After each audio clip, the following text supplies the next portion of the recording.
You're listening to the Freelance Blend Podcast, episode number 1.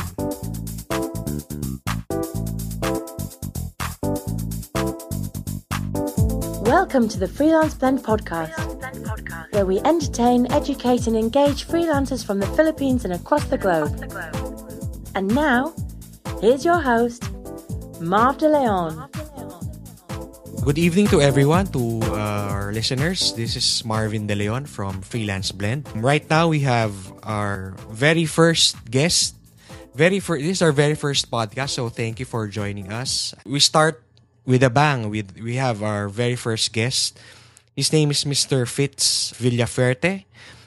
He's a civil engineer who decided to quit his corporate job back in 2003 to pursue a job in freelancing and entrepreneurship. His blog is Ready to Be Rich at fitzvillaferte.com. So that's FITZ Villaferte.com. He's an award-winning blogger. He's received the Blog Award, the Best Business and Finance Blog at the Philippine Blog Awards. And he's also been recognized by Money Sense magazine as a top 12 most influential people in personal finance in the Philippines. So, big time ang ating guest ngayon. Without further ado, I'd like to welcome Mr. Fitz Villaferte. Fitz, good evening. Good evening, Marvin. Good evening to all the listeners of this podcast. And sana may matutunan kayo sa akin. And thank you. I just learned na ako palang first interview guest mo. So I feel so honored na ako yung pinili mong unang guest. I'm more honored than you. Thank you very much for accepting this interview. So, diretso na tayo, no? So, I think sa laki ng experience mo in the freelancing and also in the online industry, baka mahaba mukhang marami tayong pag-uusapan, but we'll keep it as short and as meaningful as possible. So let's start first siguro. What do you do right now online? And I read your bio in your website that you were a corporate slave before, just like me. I'm currently still a corporate slave. And how did you transition from corporate slavery into freelancing and then online entrepreneurship? I'm actually a civil engineer, no. So that was my office job back then. Lahat naman ng empleyado dati gustong kumita ng mapapalaki ng palaki, di ba? So what I actually did is naghanap ako ng bagong trabaho, and then a friend of mine told me na mas malaki daw yung sweldo ng pagiging programmer sa Singapore, no? So he was inviting me to shift careers.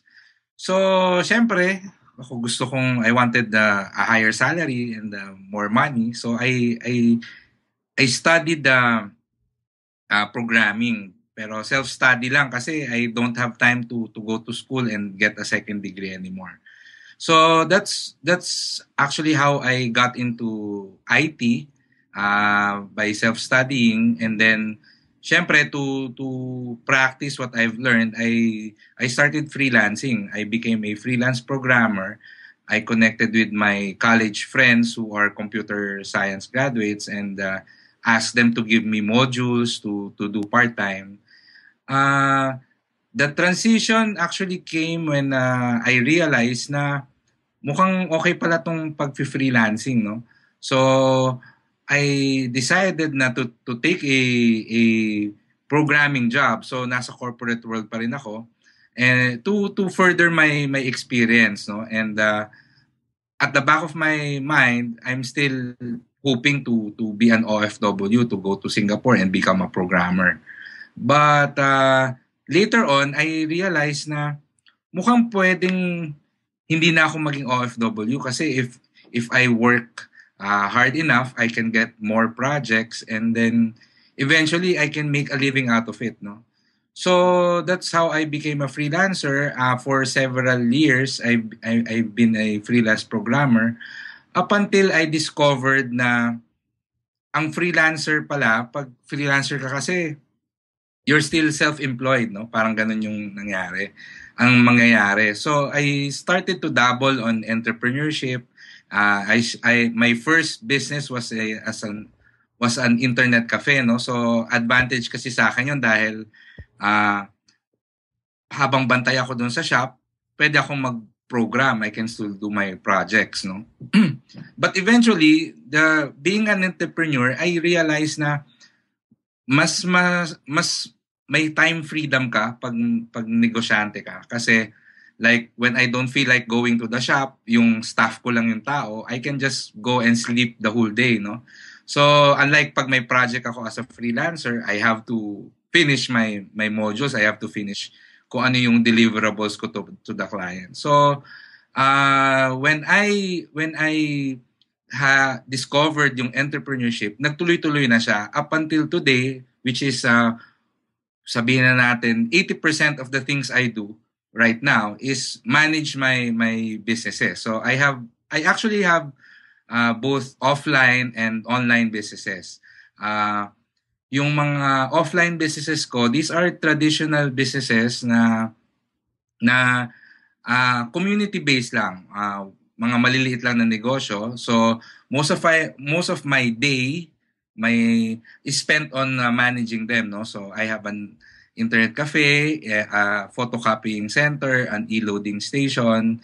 I also invested in a call center na I partnered with my cousin. So those are my businesses offline, and online naman I have my website where I earn. I also have some online workshops that I do. So most of my freelancing is actually online, but offline puro managing the business na. Medyo rewind tayo sa days mo as a freelancer. Yes,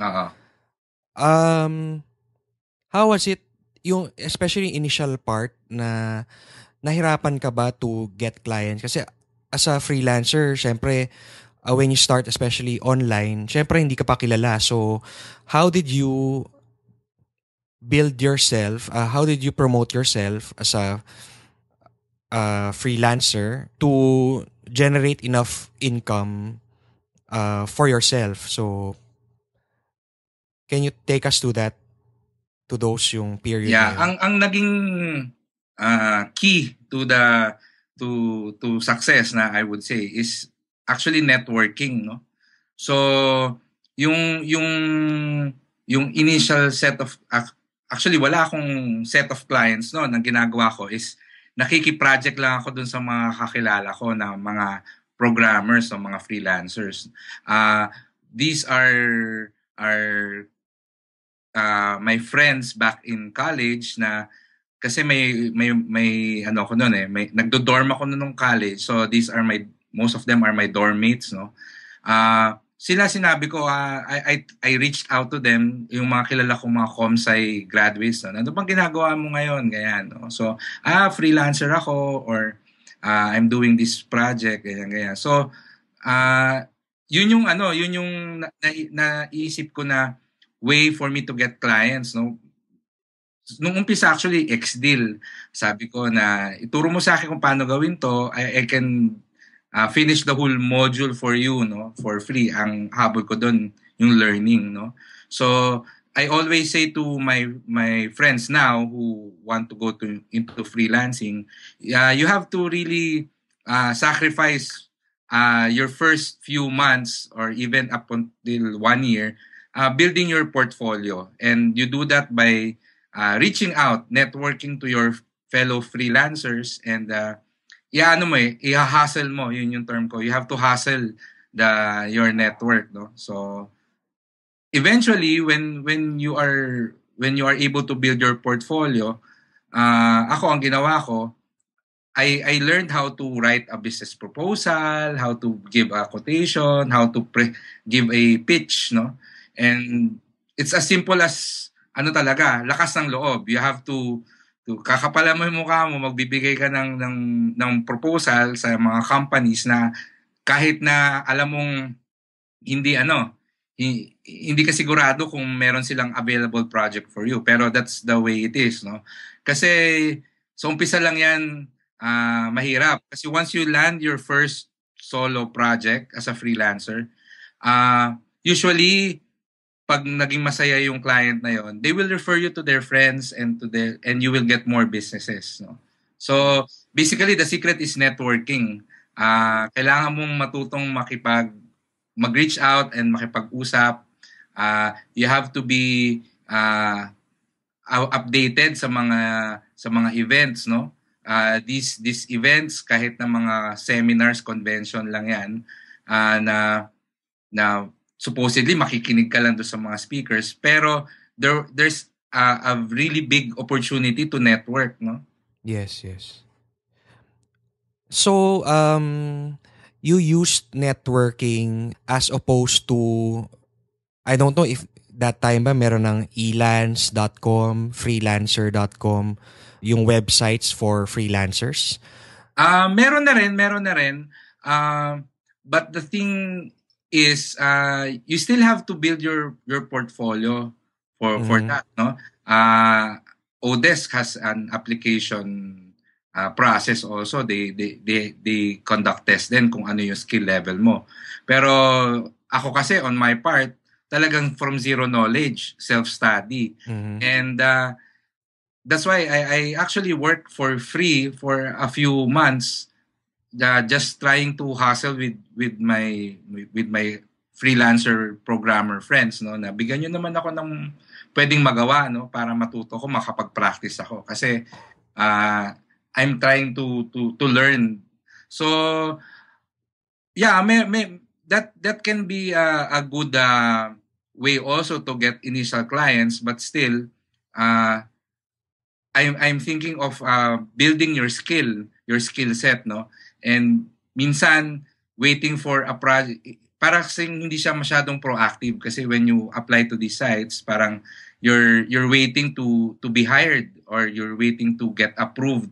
But why wait when you can also actively look for clients, no? Through networking specifically. At lalo na ngayon na marami ng channels, social networks, no, where you can actually advertise your services. So from the time na you were freelancing and you mentioned nga through networking and from your friends, siguro from word of mouth, lumaki na yung portfolio, no, dumami na yung clients mo. But you mentioned parang you were still not satisfied with the freelancing income that you were getting. So after you mentioned you opened new businesses like yung offline businesses mo and then online businesses. So let's go siguro yung from yung freelancing, kailan pumasok yung online, which is yung blogging? Sabay-sabay ba yon, yung freelancing tapos yung offline business mo, yung internet cafe at saka yung blogging? Actually, nauna talaga yung mga offline businesses ko. Back in 2003, 2004, blogging was just a hobby, no? I actually started blogging mga 2003, pero it's just an online diary. So I'm more on the offline businesses. I'm an entrepreneur. The main reason why I went to entrepreneurship nga, kung bakit ko naisip magnegosyo, is because naisip ko pag freelancer ka, tali pa rin yung oras mo sa client mo. Unlike pag may negosyo ka, you're free to do what you want while the business is still running. So, nag-fall in love ako dun sa idea of serial entrepreneurship. Dun yung term ko dun na I said to myself, parang kaya every year I will put up a new business, no? So, it started with the internet cafe, which is in line with what I was actually doing back then. Freelance programmer, tapos may internet cafe ako. So pag napagod ako mag-program, maglalaro ako ng Dota kasama ng mga bata dun sa shop, no? So something like that. And then the next business was actually the business center, which is nag-close kasi yung parang kainan doon sa tabi nung shop ko. Sabi ko, kunin ko na rin yan, gagawin kong business center. So naging office supply store plus typing job, etc. So tuloy-tuloy yon. Actually, lahat ng businesses ko magkaka-related. Like the e-loading station, the photocopying center. Mga ano na lang yan anak na lang yan nung original business ko, which is an internet cafe.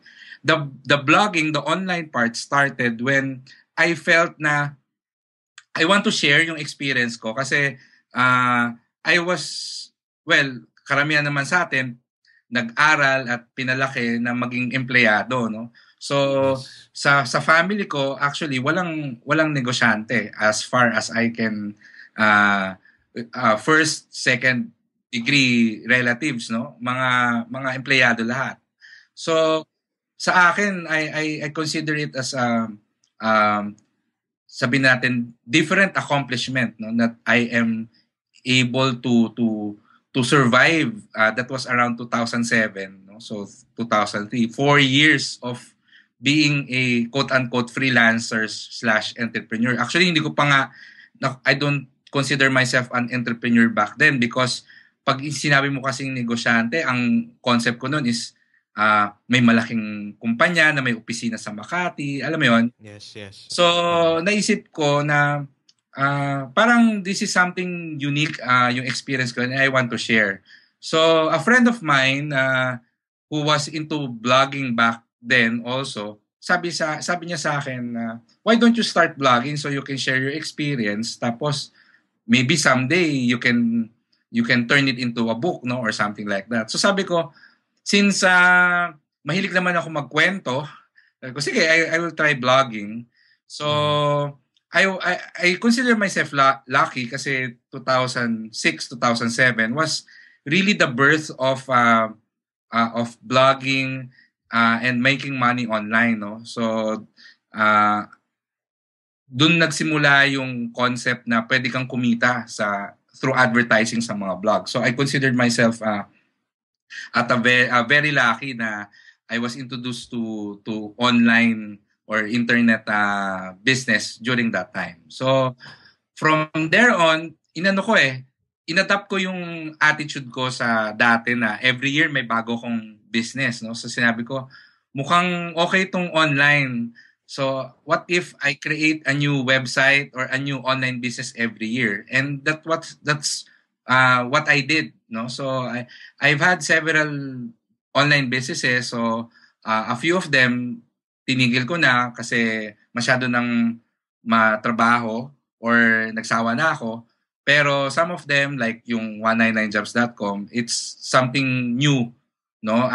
Yun yung 2013 project ko, yung 199jobs.com. I am already launching my next business for 2014, no? So which is yung Blog Academy Philippines. So pero hindi pa siya officially launched. But that's what I also did, no? Ang nakita kong maganda pag online, mas madali siyang i-automate, no? So pag offline business kasi you have to really take care of the business process. Meron kang operations manual for the staff, you have to train people, kailangan may pasweldo ka. Pero online, most of the things that you do on an online business can be automated, no? My 2012 project was yung bloggershirts.com. So I studied how to put up an online store. So yung bloggershirts.com, it's an online store na ang design ng mga shirts are for bloggers. And it's actually, I consider it as my vending machine because people buy from there, no? I just spent a year marketing it, and now alam na siya ng mga bloggers, and regularly they buy. And ang maganda doon, actually hindi din ako yung nagpiprint, no? What I just do is monitor the sales, forward the orders to my partner there, and siya na yung nagpiprint at nag-ship ng shirts, no? So basically, wala na akong ginagawa sa kanya. So these are the online business. These are the reasons why I shifted to online businesses and freelancing. Pag sinabi ko kasing freelancer ngayon, ang iniisip ko is you always do freelancing at the first part of the business, no? Pero like putting up a business, ang target mo is to remove yourself from the business. So what I do is I become a freelancer to the new business that I'm trying to build. Pero ang plan doon, ang long-term plan doon is paano ko i-automate lahat ng ginagawa ko such that by next year I will be free again to do a new project, no? Siguro napansin ko sa mga freelancers, one of the reasons why they go into freelancing is because ayaw nilang natatali sa isang project, no? So I remember my programmer friends, so umpisa excited sila kasi may binibuild sila na system, na software. Pero once na matapos yung software na yon, nagiging administrator na lang sila nung software, no, for the company. So minsan nababagot na sila na ito na lang araw-araw yung ginagawa ko for so many years. So and freelancers want something different. They want to constantly challenge themselves. That's why they go into freelancers where in the projects have a limited time, no, so they can always take in more new projects that will challenge their minds and enhance their skills. Okay.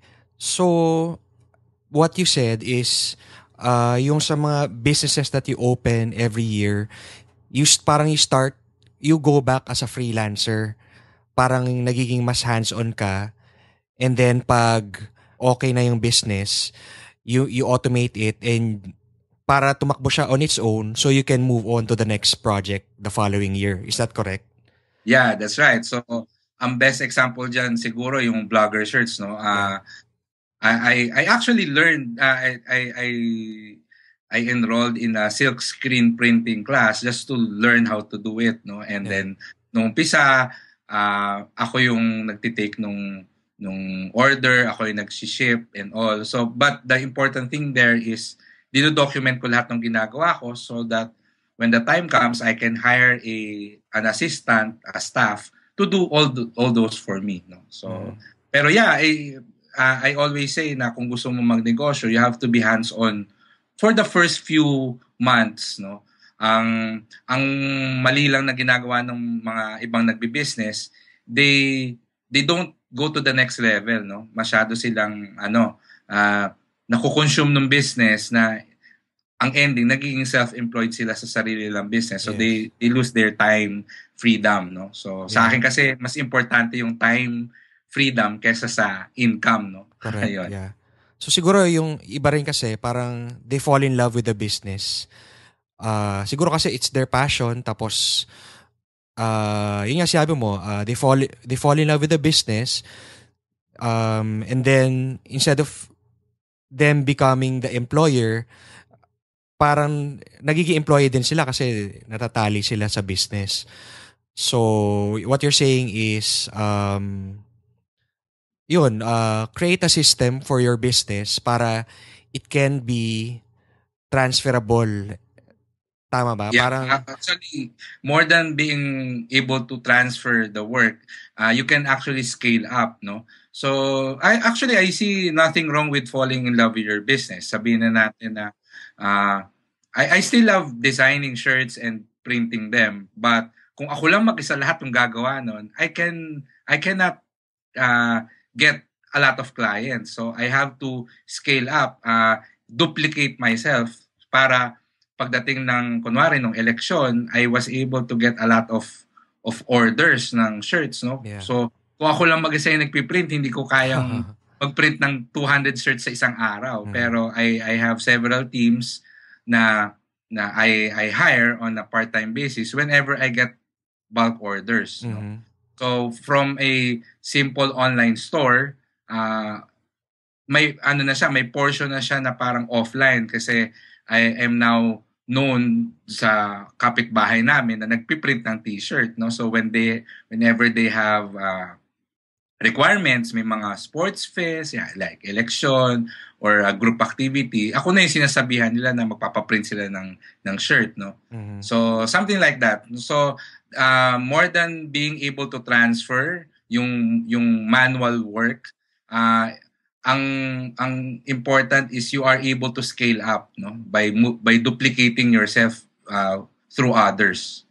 I'm taking notes. Medyo mahaba na yung notebook ko. Mahaba na yung notes ko. I'm learning a lot from our talk. You can hire a transcriber to transcribe our video recording. Actually, I'm thinking about that, and siguro parang translator para sa mga English-speaking audience ng Freelance Blend. Yeah, that's right. So, sa dami ng business mo, how do you focus? How do you divide yourself? Well, nasabi mo nga na others are automated, pero of course, I'm sure you still look after each one of them para baka yung isa, syempre, di mo alam na lugi na pala and it's burning a hole in your pocket. So, how do you juggle everything, yung lahat ng mga business na hinahandle mo? Yes, I actually still manage all the businesses. But when I say manage, I look over the sales reports, the numbers, and see if there's anything that needs improvement. No. So, my typical day would actually be mga kamusta kasi my offline businesses, I already have managers there na sila talaga yung nag-oversee ng operations. Minsan, kung ano yung gusto kong bisitahin, yun yung pinupuntahan ko. But basically, it's all about ang business owner kasi dapat ang responsibility niyan is thinking on how to grow the business, no? When you focus on growing the business and while your staff or your partners handle the daily operations, so whenever I think of a strategy on how to grow the business, then dun ako nagfo-focus. I tell my managers sa ibang businesses ko na okay, I'll be busy this month, no? So mahirap mag-juggle ng sabay-sabay. So I actually prioritize. Sabihin na natin, this week sa internet cafe muna ako. Alam mo yun. So next week kakamustahin ko na yung photocopying and usually the decision hindi siya talaga nakasunod-sunod, no. What I do is I look at the reports, I talk to the managers and ask if are there any problems that you need me to take care of, ganyan, or na discover ko kasi when you give your staff freedom to be creative in their jobs, mas na-challenge sila to perform better, and it actually helps you grow the business, no. Bigyan mo ng freedom yung mga empleyado mo na mag-isip ng paraan kung paano pagagandahin yung negosyo, and that's what I usually do. I make them feel that they are part of the business. They are not just employees but part of the growth, no. If this business succeeds, they will also feel it, no. They will have bonuses and all, no. So basically yun, usually weekly ako mag-set ng goals. So for this week, ito yung asikasuhin ko. Next week, yun naman. So that's how I juggle, no. Do you use as an online or a resource like Gmail or an application like probably Dropbox or Google Drive or Google Calendar para wala kang ma-miss, para talagang matutukan mo each business, or talagang sa utak lang? Ay, hindi ko kaya sa utak lang yun. Actually, I'm a note taker, no. So I always have a notebook with me where Physical I always write. Physical notebook.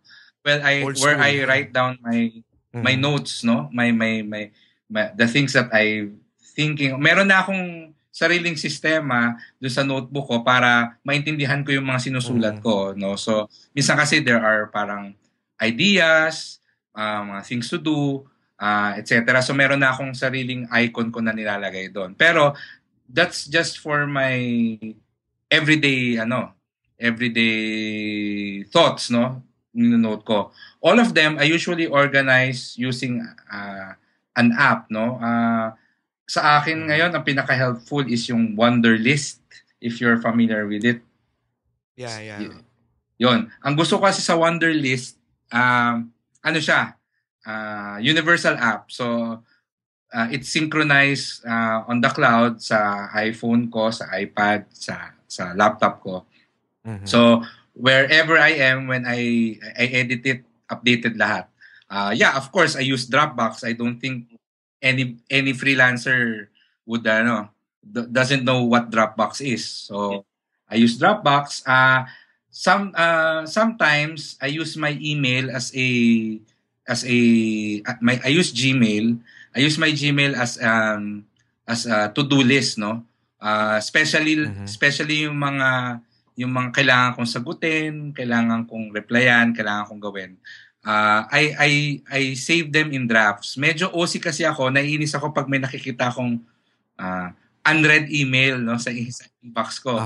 So what I do is pag meron akong kailangang sagutin na email pero I don't have the time or it's not yet the time to answer it, I just hit reply and then put notes kung ano yung kailangan kong sabihin, not really write the whole letter, and then save it as a draft, no?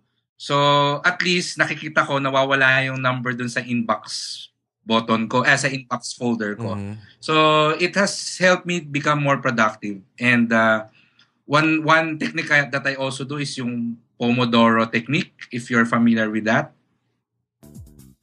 Okay, so that's the first part of our interview with Mr. Fitz Villafuerte. We'll be talking a lot more about the Pomodoro technique and a lot more about his online business and offline businesses. So thank you for joining our very first show, and we hope that you listen to the next show. And if you have questions or comments, leave a feedback here in iTunes. You can also visit our website at www.freelanceblend.com for the show notes and other information about Freelance Blend community. Again, this is Marv De Leon. Thank you for joining us and see you again next time. Peace to everyone. Thanks for listening to the Freelance Blend podcast. For more details about the show and our thriving freelancer community, please visit us at www.freelanceblend.com.